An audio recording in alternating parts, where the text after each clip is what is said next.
Hello everyone, welcome to my channel. आज इस video में हम कंडीशनल स्टेटमेंट कवर करने वाले हैं। ठीक है। तो कंडीशनल स्टेटमेंट समझने से पहले एंड कुछ भी हैंड्स ऑन करने से पहले हमें यह समझना होगा कि कंडीशनल स्टेटमेंट्स होते क्या हैं। देखो, अगर आप कंडीशनल स्टेटमेंट्स देखोगे तो कंडीशनल किस वर्ड से बना हुआ है? ये बना है कंडीशन से। ठीक है। कंडीशन या यू कैन से सिचुएशन, कि कोई सिचुएशन होगी, then based on that situation we will decide. तो क्या डिसाइड करना है? लेट्स से, जैसे मैंने बोला कि अगर मैं पास होता हूँ, ठीक, देन मैं पार्टी दूंगा, बट अगर मैं फेल हो जाता हूँ तो मैं पार्टी नहीं दूंगा। ठीक। या लेट्स से हेड आया, है ना, तो मैं बैटिंग करूंगा, बट अगर टेल आया, इन दैट केस मैं क्या करने वाला हूं? टेल के केस में मैं बॉलिंग करने वाला हूं। ठीक।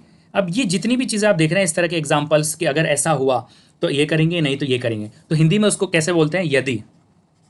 यदि ये हुआ, तो ये जो ये हुआ हुआ मीन्स, जिस यदि के आगे जो चीज़ हम बोलते हैं ना, ये हमारी होती है कंडीशन। ठीक है। ये हमारी कंडीशन होती है। अगर ये कंडीशन सच हो जाती है, मतलब कि ये ट्रू हो जाती है, तो उसमें हमें कुछ कुछ इसका रिस्पॉन्स में, रिजल्ट में हमें कुछ करना होता है। ठीक है। तो इट मीन्स कि अगर ये हमारी कंडीशन ट्रू हुई तो हमें ये पर्टिकुलर चीज़ करनी है।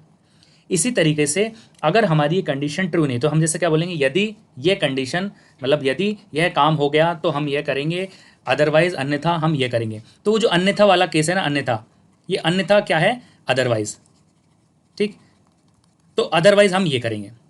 या फिर इसका एक डिफरेंट वेरिएंट भी हो सकता है, यदि ऐसा हो गया तो ये करेंगे, और यदि ऐसा हो गया तो ये करेंगे, और यदि ऐसा हो गया तो ये करेंगे, अन्यथा ये करेंगे। तो in this same way Java script में या किसी भी प्रोग्रामिंग लैंग्वेज में कंडीशनल स्टेटमेंट्स बनाए गए हैं, सो दैट कि हम इस तरह की सिचुएशंस को प्रोग्रामिंग में हैंडल कर सकें ईजिली। अब उसको कंडीशनल स्टेटमेंट को हैंडल करने के लिए सारी प्रोग्रामिंग लैंग्वेज में जो बेसिकली हम लोग कोड लिखते हैं, उसमें हम यदि, अन्यथा, अदरवाइज, ये जो भी चीज़ें हम ये करते हैं प्रोग्रामिंग में, इसके लिए कुछ कीवर्ड्स हैं। उन कीवर्ड्स का एक पर्टिकुलर सिंटेक्स है, उस सिंटेक्स के साथ हमें वो कीवर्ड्स यूज़ करने हैं, दैट्स इट। और कैसे यूज़ करने हैं, एग्जैक्टली क्या होता है, वो मैं अभी आपको एक्सप्लेन करने वाला हूँ। ठीक। तो जो ये देखो, कंडीशन में मैंने जो यदि वाला पार्ट बोला है, यदि के लिए जावा स्क्रिप्ट में होता है इफ़। क्या यूज़ करेंगे हम? इफ़ कीवर्ड यूज़ करेंगे। एंड अन्यथा, अदरवाइज के लिए हम यूज़ करेंगे एल्स इफ। ठीक है। तो ये चीज़ हमें याद रखनी है। अगर हम लिख रहे हैं यदि, then we will use if, otherwise के लिए हम यूज़ करेंगे एल्स। तो मैं अगर यहाँ पे मैं लेट्स से मैं यहाँ पे लिख देता हूँ, अगर मैं यहाँ पे लिखता हूँ लेट्स से इफ़, इसको हम बोलेंगे यदि। यदि, एंड देन यदि के बाद यहाँ पे आएगी कंडीशन। ठीक। अब ये पैरेंथेसिस, इसको बोलते हैं पैरेंथेसिस। ये क्या है? पैरेंथेसिस। ठीक। पैरेंथेसिस शॉर्ट में लिख देता हूँ। एंड देन यहाँ पे हमारी कोई कंडीशन आएगी। वो कंडीशन, जैसे हमने, जैसे कंडीशन कुछ भी हो सकती है, let's say 10 is less than 20, अगर ये ट्रू है। ठीक। तो यहाँ पे हम लोग कंडीशंस लगाएंगे पैरेंथेसिस के बाद, then curly braces, then curly braces close. ठीक है। तो ये ओपन करली ब्रेसेस है, ये क्लोज करली ब्रेसेस है। इस ओपन करली ब्रेसेस एंड क्लोज करली ब्रेसेस के बीच में हमें जो भी कोड लिखना है वो हम हमारा कोड लिख सकते हैं। ठीक। तो यदि को हैंडल करने के लिए जस्ट इतना इनफ, कोड इनफ है। ठीक। और अगर आप ये करली ब्रेसेस नहीं लगाना चाह रहे हैं, देखो करली ब्रेसेस हम कब लगाते हैं? जब हमें कोड ब्लॉक बनाना है। इट मीन्स कि मोर देन वन लाइन का कोड है, then we can use curly braces, otherwise curly braces की नीड नहीं है। अगर सिंगल लाइन का स्टेटमेंट है तो हमें करली ब्रेसेस लगाने की जरूरत नहीं है।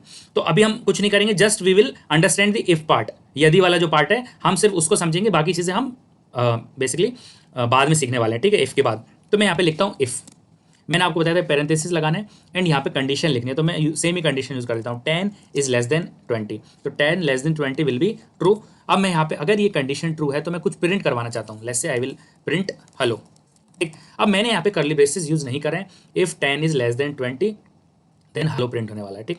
आप देखोगे हेलो प्रिंट हो गया। ये हेलो प्रिंट हो गया, इट मीन्स कि ये कंडीशन ट्रू है, इसलिए ये हेलो प्रिंट हुआ है। बट अगर मुझे एक से ज़्यादा लाइन का कोड प्रिंट करवाना है, then I can remove it, I can use curly braces, और यहाँ पे मैं जितनी भी लाइन से वहाँ लिख सकता हूँ, सिंगल लाइन भी लिख सकता हूँ and more than one line भी लिख सकता हूँ। तो मैं यहाँ पे 2 टाइम्स हेलो प्रिंट करवा रहा हूँ। ठीक। तो ये जो मेरा इफ है, ये इफ कीवर्ड है, देन मैंने यहाँ पे कंडीशन यूज़ की है, एंड देन मैंने यहाँ पे पैरेंथेसिस के अंदर कंडीशन यूज़ किया और करली ब्रेसेस स्टार्ट किया है एंड क्लोज किया। ये ओपन करली ब्रेसेस है, क्लोजिंग करली ब्रेसेस है। ठीक है। तो इस तरह से हम इफ कंडीशंस लिख सकते हैं। तो ये जस्ट हैंडल करेगा अपना इफ पार्ट, यदि वाला पार्ट। बट अगर हम एल्स केस भी लिखना चाहते हैं, अदरवाइज वाला केस भी लिखना चाहते हैं, तो उसके लिए हमें लिखना पड़ता है एल्स। क्या लिखना पड़ता है? एल्स। अब देखो, अगर आपकी 10 इज लेस देन 20 ये कंडीशन ट्रू नहीं हुई और हम कोई दूसरी कंडीशन चेक नहीं करना चाहते हैं, हम जैसे ये चाहते हैं कि अगर ये कंडीशन ट्रू ना हो तो ये हो जाए, तो वो चीज़ हम एल्स में लिखेंगे। तो हेयर वी कैन राइट, जो भी हमें यहाँ लिखना है, लेट्स से एल्स केस या अदर केस, कुछ भी लिख दो यहाँ पे, जो भी आपको प्रिंट करवाना है, ठीक है। अब देखो 10 is less than 20 will always be true, तो ये वाली चीज़ कभी भी प्रिंट नहीं होगी। ये तब प्रिंट होगी जब हमारी ये वाली कंडीशन फॉल्स होगी। अब मैं इसको फॉल्स कर देता हूँ, let's say 10 is less 20 is less then 10, तो इट इज़ फॉल्स। तो देखो इस केस में क्या हो रहा है कि एल्स पार्ट चल रहा है, एल्स में अपना अदर केस प्रिंट हो रहा है, ठीक। अब ये भी अगर मैं देखो यहाँ पे कर्ली ब्रेसेस हटा देता हूँ अभी के लिए जस्ट, ठीक। देखो अभी भी अदर केस प्रिंट हो रहा है बिकॉज सिंगल लाइन स्टेटमेंट है। अगर मैं मल्टी लाइन स्टेटमेंट यूज करूंगा then I will use curly braces, but best practice is कि आप कर्ली ब्रेसेस यूज करें तो it will be better, confusions नहीं होंगे, ठीक है। अब इफ एल्स तो आपको समझ में आ गया। इफ एल्स के बाद जो नेक्स्ट चीज मैंने बोली थी कि अगर मल्टीपल कंडीशंस हैं देन हम क्या करेंगे, तो उसके लिए जो तीसरी चीज होती है वो होती है इफ एल्स। देखो लेट मी एक्सप्लेन। तो क्या होता है? इफ, ठीक, condition, then else if condition. अब अगर एल्स इफ में भी आपके पास मीन्स एक से ज़्यादा कंडीशन हो, बहुत सारी कंडीशन है, तो आप एक और एल्स इफ लगा सकते हैं। अब ये एल्स इफ कितने भी हो सकते हैं, 1 2 3 4 5 कितने भी हो सकते हैं, एंड लास्ट में आप एल्स लगा सकते हैं। देखिए एक चीज़ मैं आपको बता दूं, ये else if and else mandatory नहीं है। Else if and else mandatory नहीं है, you can just right if, but अगर आप विदाउट इफ एल्स इफ या एल्स यूज कर रहे हैं तो वो आप नहीं कर सकते हैं, वो अलाउड नहीं है। इट मीन्स कि एल्स इफ और एल्स को इफ के साथ ही लिखना पड़ता है, बट अगर आप ओनली इफ लिखना चाह रहे हैं देन दैट इज अलाउड, ठीक। तो हम ओनली इफ लिख सकते हैं, बट एल्स इफ और एल्स को विदाउट इफ के नहीं लिख सकते। अब आप बोलोगे क्या मैं एल्स को पहले लिख सकता हूँ, एल्स इफ को बाद में लिख सकता हूँ, तो वो भी अलाउड नहीं है। पहले आपको इफ लिखना होगा, देन एल्स इफ लिखना होगा, then only you can write else, ठीक। तो ये चीज़ आपको ध्यान रखनी है। मैं जस्ट आपको एक क्विकली इसका हैंड्स ऑन करके दिखा देता हूँ कि इसको किस तरीके से करना है। अब लेट्स से आपके पास मल्टीपल कंडीशंस है, तो मैं एक प्रॉपर एग्जांपल ले लेता हूँ। लेट्स से मेरे पास मार्क्स है, ठीक है, एक वेरिएबल बना लेते हैं using const marks is equal to 80। अब मैं यहाँ पे क्या लिखना चाह रहा हूँ, लेट्स से मैं लिखना चाह रहा हूँ if marks is greater than 60 then I will print let's say first division, ठीक। अब सेकेंड कंडीशन है if marks greater than let's say 40, ये greater than equal to 40 and here I can also add equal to, ठीक। अगर ऐसा है तो I will write second division, ठीक। Else if marks is greater than equal to 33 else console dot log I will right third division, और अगर इनमें से कोई भी केस नहीं है then else it will be fail, ठीक।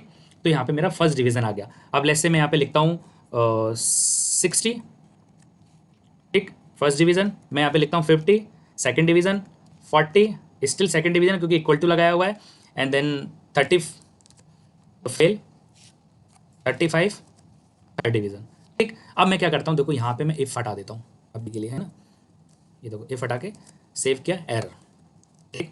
एल्स इफ हटा देता हूँ दोनों, कोई एरर नहीं है, ठीक। एल्स को मैं पहले यूज कर लेता हूँ, देखो एरर, ठीक है। अगेन एल्स को लास्ट में मूव कर देता हूँ। इट मीन्स कि इफ ओनली आप इफ को यूज कर सकते हैं, इफ हमेशा फर्स्ट में आएगा, देन एल्स इफ आएगा, देन एल्स आएगा। एल्स को पहले यूज नहीं कर सकते, and else if and else को स्टैंड अलोन यूज नहीं कर सकते। I can not right like this, ये अलाउड नहीं है, ठीक। अब ये तो आपको समझ में आ गया। अब आप बोलोगे यार कि आपने जो सेकंड कंडीशन लिखी है ये ठीक है, बट यहाँ पे लेट्स से हमने जस्ट एक सिंगल कंडीशन लिखी है। ऐसा भी तो हो सकता है ना कि मार्क्स अगर 60 से कम है तो फिर तब भी तो सेकंड डिवीजन होगा। तो देखो अब ये फ्लो कैसे चलता है, इसका कोड फ्लो समझो आप कि सबसे पहले जब हमारे ये मार्क्स आए, सबसे पहले इफ कंडीशन चलेगी, ये वाली नंबर 1 पे चलेगी। अगर ये पास हो जाती है तो आपका ये प्रिंट हो जाएगा, बट अगर ये फेल हो जाती है तो फेल के केस में ये वाली कंडीशन इवेल्युएट होगी, 2 नंबर वाली। अगर ये पास हो गई तो ये प्रिंट हो जाएगा, और अगर ये फेल हो गई तो फेल के केस में ये थर्ड वाली चलेगी, ठीक है। एंड अगर ये पास हो गई तो आपका ये प्रिंट हो जाएगा, और अगर ये फेल हो गई तो फिर आपका जो एल्स केस है वो चल जाएगा, ठीक। तो वो सिचुएशन कभी नहीं आएगी कि यार अगर 40 से बड़ा है तब भी तो सेकंड डिवीजन होगा। तो देखो 40 से बड़ा है तो सेकंड डिवीजन हम प्रिंट करवा रहे हैं, लेकिन हमें 60 वाली कंडीशन लिखने की ऐसा कोई जरूरत नहीं है, क्योंकि फर्स्ट जो इफ ब्लॉक है वही इसको ऑटोमेटिकली हैंडल कर लेगा। अगर आपका नंबर मार्क्स 60 या 60 से ज़्यादा है तो आपका इफ ब्लॉक ही चलने वाला है, एल्स इफ तो चलने वाला ही नहीं है, ठीक है। बट स्टिल एक चीज़ होती है इसमें कि ठीक है आपने मार्क्स लगा दिए, बट लेट्स से मेरे पास तो मल्टीपल कंडीशंस है। मैं क्या चाहता हूँ कि मार्क्स तो चाहते ही चाहता हूँ, मार्क्स के साथ साथ मैं चाहता हूँ कि लेट्स से मार्क्स के साथ फॉर एग्जाम्पल अटेंडेंस भी चेक करना चाहता हूँ कि मार्क्स तो होने चाहिए प्लस अटेंडेंस भी होने चाहिए। इन दैट केस दो कंडीशंस हो गई, देखो marks plus attendance. Let's say अगर आपके 60 प्लस मार्क्स हैं एंड आपकी अटेंडेंस 75% है, तभी हम आपको फर्स्ट डिवीजन देंगे, अदरवाइज फर्स्ट डिवीजन नहीं देने वाले हैं।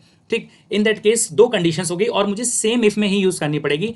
Then we will use logical operators. क्यों करेंगे लॉजिकल ऑपरेटर्स यूज? ग्रुपिंग करने के लिए। किसको ग्रुपिंग करने के लिए? मल्टीपल कंडीशंस की ग्रुपिंग करने के लिए।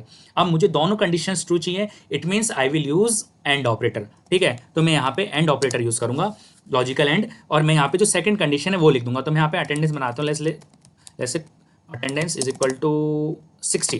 ठीक, तो मेरी जो अटेंडेंस है ना वो 75% से ज़्यादा होनी चाहिए, अटेंडेंस ग्रेटर देन 75, तभी फर्स्ट डिवीजन प्रिंट होगा, अदरवाइज फर्स्ट डिवीजन प्रिंट नहीं होगा। तो मैं यहाँ पे देखो लेट्स से मार्क्स ले लेता हूँ 70। अब मेरे मार्क्स कितने हैं? 70। अटेंडेंस लेकिन मेरी 60% है, तो मेरा देखो सेकंड डिवीजन आ रहा है। दो मेरे मार्क्स 60 से ज़्यादा हैं, बट जो सेकंड क्राइटेरिया वो मैंने मीट नहीं किया, इट मीन्स कि मुझे क्या मिलने वाला है? सेकंड डिवीजन मिलने वाला है, just because of the attendance. अगर आप लेसे अब अगर मैं यहाँ पे और कंडीशन लगा देता हूँ, तो और के केस में क्या होगा कि अगर मेरा मार्क्स 60 से ज़्यादा है या अटेंडेंस 75% से ज़्यादा है, तो then in that case it will be first division. But it's not a valid example, but जिसमें आपको बता रहा हूँ कि अगर हमें इफ़ या एल्स इफ में मल्टीपल कंडीशंस की ग्रुपिंग करनी है, then we can use logical and या और ऑपरेटर्स। ठीक है, तो इससे कंडीशनल स्टेटमेंट कवर होते हैं। नेक्स्ट वीडियो में हम लोग लूप समझने वाले हैं। Okay, thank you.